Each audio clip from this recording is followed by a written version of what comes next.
So have you ever stopped to wonder if pelletized feed are actually better than mash feed? Yeah, of course, we have mash, we have pelletized feed. We also have the crumble. The crumble is the pelletized feed that has been broken down into small bits. But have you ever stopped to wonder if pellets are actually better than mash?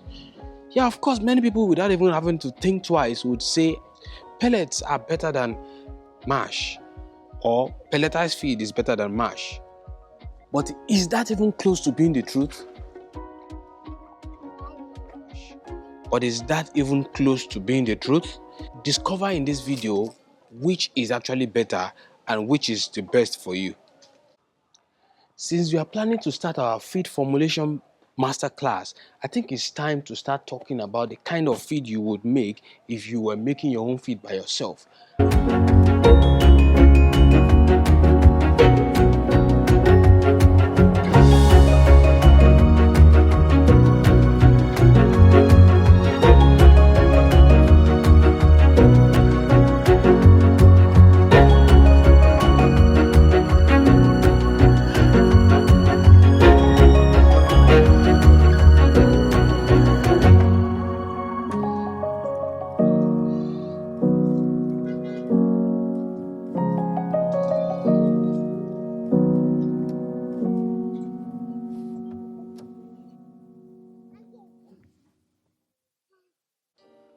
Yeah, of course, there are reasons why those who go for pellets say, yeah, pellets is the best.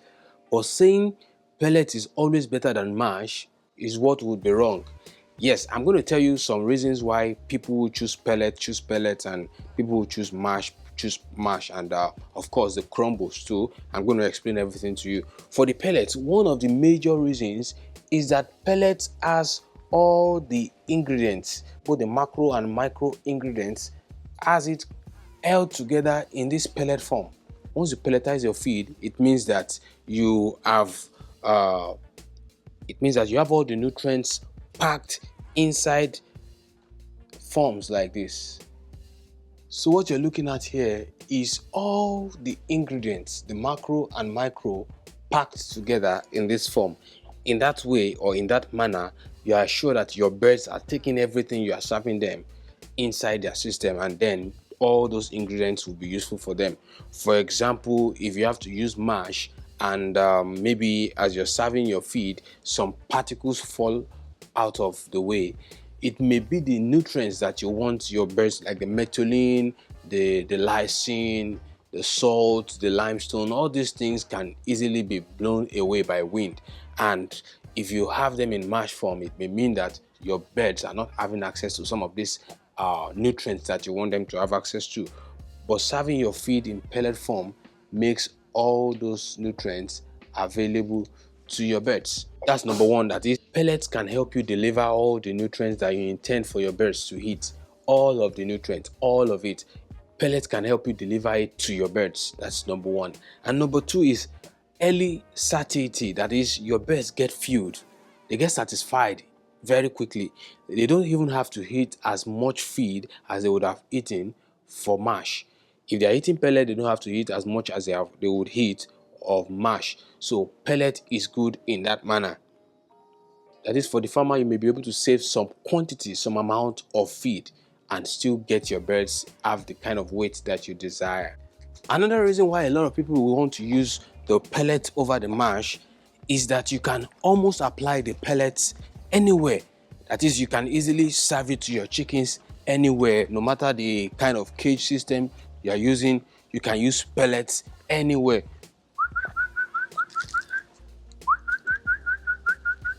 You can do something like this with the pellets. You can see I'm just sprinkling it on the floor. You can't do that with mash. You are going to be wasting a lot of feed. You are going to be wasting a lot of feed if you do that with mash. So for pellets, the ease of serving or administration is one of the things that people consider, and they just say, oh, I'll go with pellets instead of mash. But again, it would be wrong to say, because of some of these things I have mentioned, that pellet is always better than mash. That would be wrong, especially in terms of quality. For example, this pelleted feed that I got from New Hope now, their mash is even more expensive than the pellet form. So would you say that the pellet is richer in terms of nutrients than the mash? That I won't believe. It depends on what the farmer actually puts inside it. But in terms of usage and administration, and then having to deliver the exact nutrient that you pack inside the feed to your chickens, then you may want to choose the pellets over the mash. That being said, it means that as a farmer, I can actually get better results using mash than somebody who is using pellet, depending on the kind of mash that I use and depending on my mode of administration, my mode of serving it to the birds and the age of the birds that I'm serving.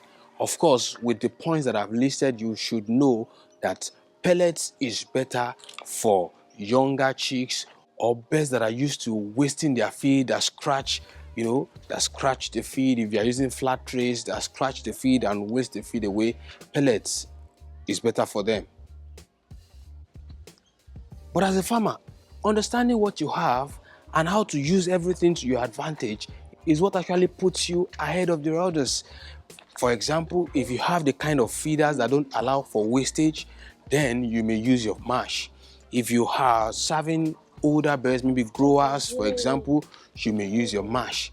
But if you are dealing with chicks that may not want to eat all their feed and will just select out the maize, then you are sure to go with something like pellet or crumble. Like I said earlier, crumble is actually the smaller form of pellet. It's just like breaking pellets into smaller bits and serving it to your younger chicks. If you're familiar with chicks feed, you must have noticed that even the chicks mash and the broiler starter come with smaller size of maize. The maize size is usually around 2 mm in size, so that the chicks will be able to take it in, ingest it properly, and it will go down into their crop for further digestion. So that applies to pellets and crumble. For chicks, it is crumble. It's just like the pellets broken into smaller bits. Smaller bits that are like 2 mm in size. If you notice in one of my previous videos when I got Hendrix prestata, I mentioned that the pellets or the crumble that they're supposed to be in crumble form, they're actually longer than usual. So it was difficult for the chicks to ingest. So I decided to pound it in a mortar and then serve it to the birds. It was until I pounded it that the birds were able to pick it up properly. So that's one thing you need to note. You don't serve big particle feed to day-old chicks of 1 to say 4 or 5 days. The first week of their life, you just make sure that their feed is very small and they are able to ingest it properly. If you're using mash, most of the ingredients will be in smaller bits. They must have been crushed, but the maize in particular has to also be crushed so that it will be easy for them to ingest. As a farmer who is just starting out, yeah, you understand the benefits of pellets and all that, but do you have the financial base to go with pellets? You have to still produce the mash and buy the pelleting machine to pelletize your feed. So is that something you would want to go into just as you're starting, or would you maximize the potential of your mash, understand the limitations, and actually make the best use of your mash? These are the things you need to consider, because in the end, the ultimate goal is to make profit. So apart from the extra cost you will incur when you're trying to buy the pelleting machine, is there any other disadvantage of this pelletized feed? Yes, of course, there's another disadvantage, and that is pelletized feed are not really suitable for fermentation, because once you soak them inside water to ferment, you have just ruined the purpose of pelletizing it in the first place. Well, even for mash, I understand that a lot of people still do the fermentation the wrong way. And I'm going to be showing you very soon in the next video or so how to ferment your feed properly, the best way to ferment your feed. A lot of people still ferment their mash and a lot of nutrients get wasted. Yes, they get the benefit of expanding the feed. They get the benefit of giving that fermented taste to their birds. They get the benefit of adding probiotic, because when you ferment your feed, it's like you have added probiotics to their system. They get all those benefits, but they actually lose some nutrients that were by themselves put into the feed. How would you put a nutrient into the feed and when you are giving it to the birds, they don't have access to it? So I'm going to be showing you how to use all of the nutrients that are inside the feed when you are fermenting your feed. I'm going to be doing that video soon. So if you are yet to subscribe to this channel, you don't want to miss out, please do so. Try to subscribe. And if you think you have enjoyed this video so far, please go down and click the like button. Give me a thumbs up for what I'm doing.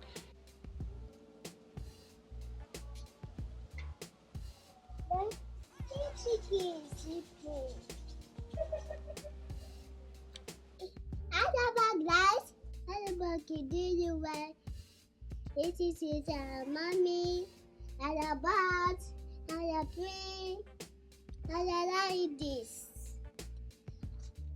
Let the bucket do you why this is sitting up? Hey, Auntie, catch you. Let me catch you.